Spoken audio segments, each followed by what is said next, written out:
a gente garanta uma reforma equitativa, equilibrada, que rompa a lógica de expropriação dos pobres, na legitimação da perpetuação dos privilégios. Essa casa, nobres vereadores, tem uma responsabilidade com a população, acima dos pequenos privilégios, dos pequenos interesses, de pequenos setores que querem produzir o caos, a barbárie e a retirada de direitos do Rio de Janeiro. É pra representar, fecha com a Tainá, por um Rio nosso eu vou construir e lutar, uma cidade mais justa, por um Rio nosso eu vou. 13777, 13777, 13777, é Tainá de Paula. É muito doido a gente conviver com fuzil desde criança. É muito doido. É bizarro a gente ver gente com 6, 7 anos se drogando na sua frente, alguém vendendo, e você convivendo com uma boca de fumo na frente da sua casa. Isso não é para acontecer. A gente precisa entender que não existe uma pauta que não passe pela transformação da cidade. Desde o desemprego, as questões habitacionais, de saúde pública, o racismo, a homofobia, a LGBTQI-fobia, as milícias, a luta das mulheres, tudo passa pelo direito à cidade, pela cidade que precisamos construir. Existe um poder tradicional que controla o Rio de Janeiro e que está aí para ser rompido. Mudar o Rio de Janeiro é o meu desafio, é o nosso desafio e tem que ser agora. Não dá mais para esperar. Você vem junto? Tainá tem um histórico de luta nos movimentos sociais, é uma urbanista que pensa a cidade por uma perspectiva antirracista, uma intelectual brilhante, uma pessoa que com certeza vai ocupar esse cargo no Rio de Janeiro para lutar por aqueles e aquelas que mais precisam. 13777, 13777, é Tainá. O pleito eleitoral de 2020 marcou a ascensão da diversidade na vida política brasileira. Em diversas partes do país, pessoas transexuais, indígenas, quilombolas e mulheres negras conquistaram relevantes vitórias nas câmaras de vereadores e até no comando de prefeituras. Tainá de Paula, do PT, foi eleita para a Câmara em 2021 com 24.881 votos. A gente quer construir uma agenda de vida. E isso começa na Câmara de Vereadores. É o poder, é o poder. 200 dias de mandato, eu chego nessa casa com muita expectativa, né, dos movimentos sociais, acho que do campo da esquerda de modo geral. A gente vem numa trajetória que parte, claro, de conquistas como Benedita da Silva, como Jurema, mas muito recentemente a perda de Marielle Franco coloca nessa nova legislatura uma responsabilidade grande de fazer a representação de uma mulher negra, das mulheres negras no parlamento, ocupando os espaços. Isso não é tarefa fácil. Quero, na verdade, me apresentar, minha primeira legislatura. Muito me honra estar nessa casa. É um lugar muito incomum para uma mulher negra, de periferia, de favela. E quero falar aqui, em nome do Partido dos Trabalhadores, que é uma dupla honra não só representar os 24.881 votos que tive, mas representar a cidade do Rio de Janeiro e estar nessa tribuna, na tribuna Marielle Franco, 2 anos passados de sua execução sumária, uma vereadora em exercício. É, claro, uma honra, mas também uma grande responsabilidade. A gente chega no processo eleitoral com uma expectativa muito grande de termos mais mulheres eleitas. A gente só tem 3 mulheres eleitas aqui, 2 de esquerda, eu e Thaís Ferreira. E a gente tem contato com uma realidade muito dura que é o parlamento. A gente encara uma outra realidade que me impactou muito, que vem me impactando muito, que é o enfrentamento à pobreza e à fome. A gente aumentou muito o setor do mandato que faz a discussão da assistência social, de como é que a gente faz os encaminhamentos ao SUS e ao SUAS. A gente está no meio de uma pandemia que a maioria da população negra está desempregada. Então, foram desafios que a gente não dimensionou da forma que a gente deveria ter dimensionado no contexto da organização, do planejamento do mandato. Quero reforçar aqui também uma ausência no que se refere há um enfrentamento que deve ser feito, que é a miséria, ao desemprego e à fome. É muito importante que qualquer plano que esteja sendo enviado a esta casa tenha clareza da situação dramática da população mais pobre, daquelas que estão à margem da pobreza, aqueles que estão em vulnerabilidade social, aqueles que estão no trabalho precarizado, aqueles que estão na situação de rua e, sim, aqueles que estão a duras penas enfrentando a pandemia para trazer o pão para casa. Nosso mandato é um mandato que dialoga com a realidade da população negra hoje. É claro que a gente consolida pautas, faz discussão, se propõe a fazer debates, mas o nosso objetivo é lidar com a realidade desse setor da sociedade. Está massacrado, que está perdendo familiares, amigos, pessoas para a bala, né? A gente teve no meio do mandato, né, desse recente mandato, a chacina do Jacarezinho, a gente teve a morte da Kathleen Romeu, a gente participou dessas atividades no campo, no fronte, fazendo assistência direta às famílias, aos moradores dos territórios que a gente acompanha já desde do movimento social, mas a responsabilidade aumenta muito. Quero reforçar aqui que não basta termos Secretaria da Mulher, Secretaria da Juventude, segmentos sobre a igualdade racial, enfrentamento ao racismo, se esses setores não são convocados à construção de uma agenda clara. É importantíssimo que a gente paute a favela, a política urbana da periferia e da favela com os favelados. A gente enfrentou, né, desde o primeiro dia, uma vontade muito grande de fazer um debate no legislativo da nossa inserção, enquanto corpo, mas também enquanto pautas, enquanto propostas legislativas. A gente é um dos mandatos mais produtivos, né, de projetos de leis, de indicações legislativas aqui na casa. Temos alguns projetos muito exemplares, assim, que inclusive reverberaram nacionalmente. A gente vem falando muito de pandemia, então a priorização das lactantes da vacinação, a discussão do despejo zero, que foi uma perda assim, brutal no mandato. A gente trabalhou muito nacionalmente, estadualmente, aqui no município do Rio, para falar da necessidade da gente proteger as pessoas em vulnerabilidade social e não colocá-las na exposição do vírus, garantindo a sua moradia. A gente perdeu essa votação aqui. A gente ganhou uma votação muito importante também nessa temática do Covid, né, para além das lactantes, mas um PL das máscaras, né, de qualidade para todo mundo que está no fronte do enfrentamento ao Covid, né? A gente tem uma discussão grande aqui no Rio, com negligência de máscaras, falta de política de promoção mesmo, né, de publicidade da discussão, tanto do isolamento quanto do afastamento social e a autoproteção com máscara, álcool em gel. Quero reforçar aqui a necessidade de nós nos debruçarmos, enquanto Casa do Povo, num chamado que é ciência acima de tudo.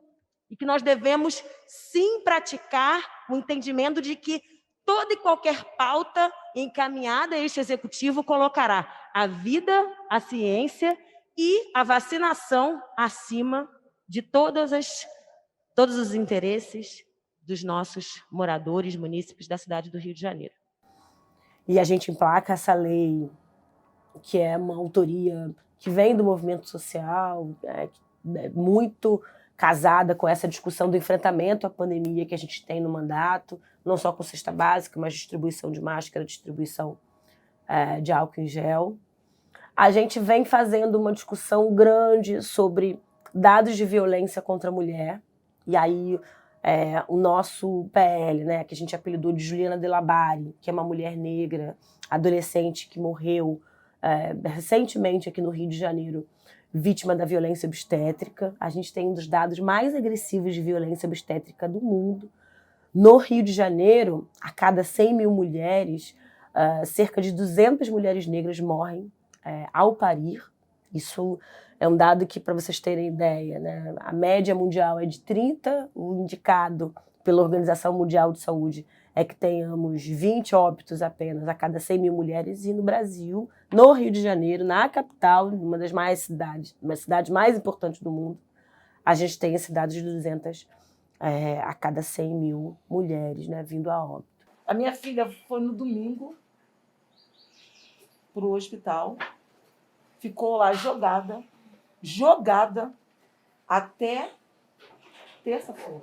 Eu sentia da parte deles um descaso, sabe, com aquela situação. E teve uma enfermeira que me chamou e falou: minha filha, corre com a tua filha, porque ela vai acabar morrendo aqui dentro.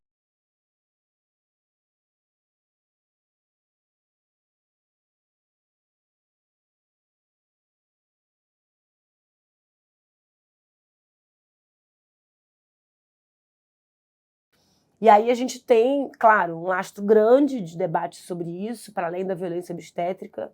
A gente fala muito de violência doméstica, como é que a gente faz uma discussão do fortalecimento e do aumento de orçamento nas casas de acolhimento, mais casas de acolhimento, como é que a gente fortalece a rede de assistência às mulheres. Trabalhamos muito nisso.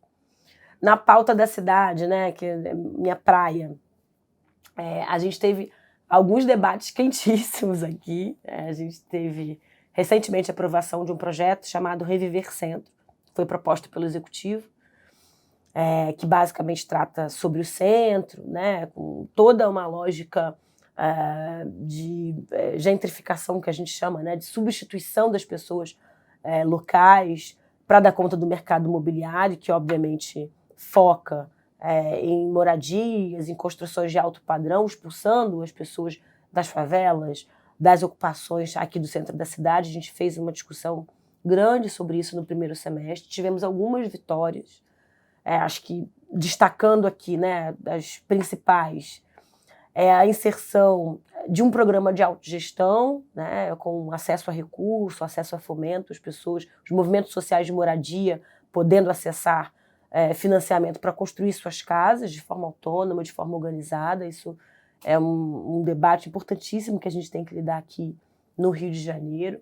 A gente consegue emplacar, né, que metade dos próprios municipais, né, das unidades, das construções, dos lotes de propriedade municipal, metade deles sejam garantidos para a população de 0 a 3 salários mínimos. E a gente sabe que isso é muito importante nesse contexto de pandemia, de crise, de vulnerabilidade social. Que nós queremos democracia, debate público e transparência dos processos sobre a cidade do Rio de Janeiro.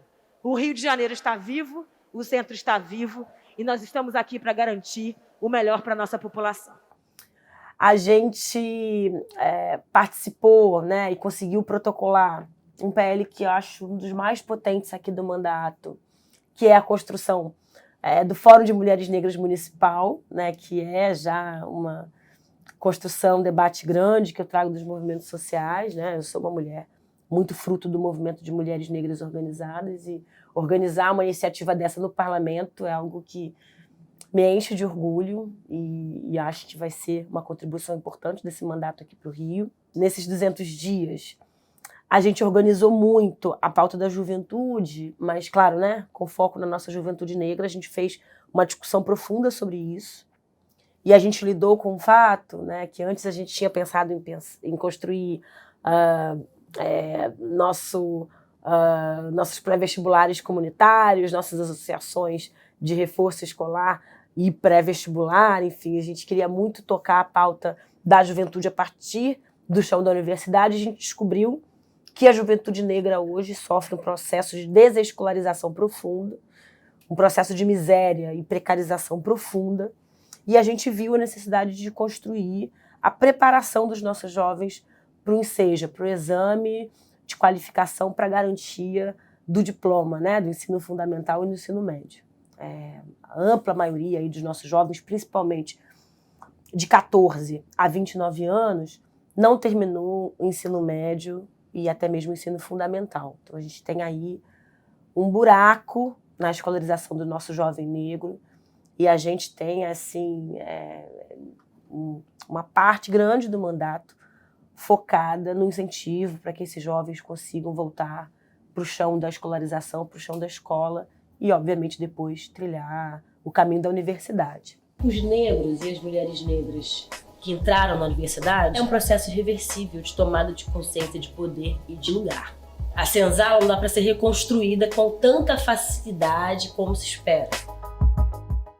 A gente fez um diálogo grande, né, com instituições, inclusive internacionais, né? A gente tem diálogo com a ONU Habitat, a gente fez uma parceria com o Institute Climate, que é a ONG do Al Gore, para tratar de mudanças climáticas.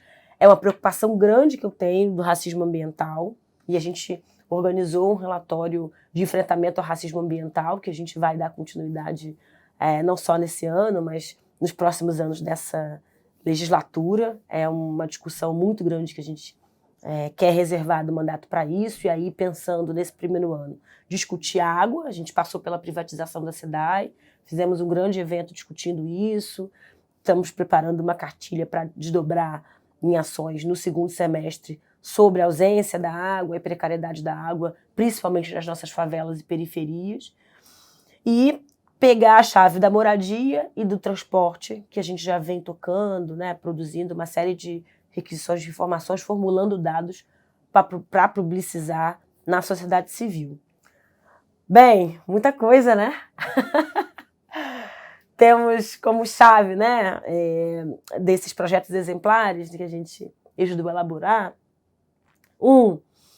que eu acho que é sutil, mas é muito importante estar inserido numa agenda grande do movimento negro, que é a responsabilização dos estabelecimentos comerciais sobre o racismo, né, que opera de forma muito cotidiana nesses estabelecimentos, principalmente supermercados. A gente passou aqui no Rio pela morte do Pedro Henrique Gonzaga, que vai já completar 2 anos, né, da sua execução, e a gente consegue protocolar. Estamos tramitando um PL que leva o seu nome, né, a chamada PL Pedro Henrique Gonzaga, que fala da responsabilização não só dos agentes, né, de segurança privada, mas principalmente dos estabelecimentos comerciais em casos de racismo institucional, obviamente, que levam a agressões e óbito, né, no caso do Pedro. E a gente sabe o Alberto no Sul,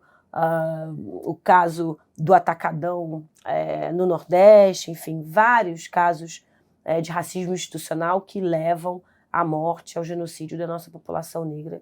E a gente acha importante pautar isso dentro dos estabelecimentos e focar numa discussão que é a responsabilização socio-racial da iniciativa privada no contexto das cidades do Brasil.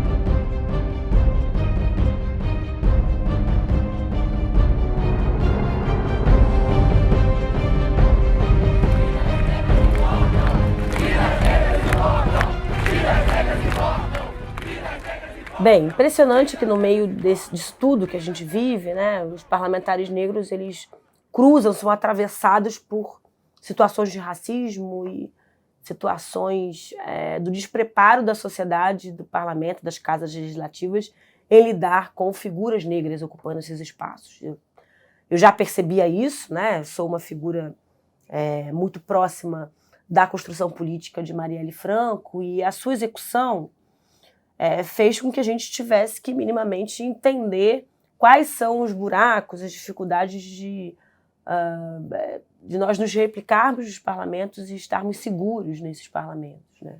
Existe um racismo institucional muito claro, que acontece de forma cotidiana,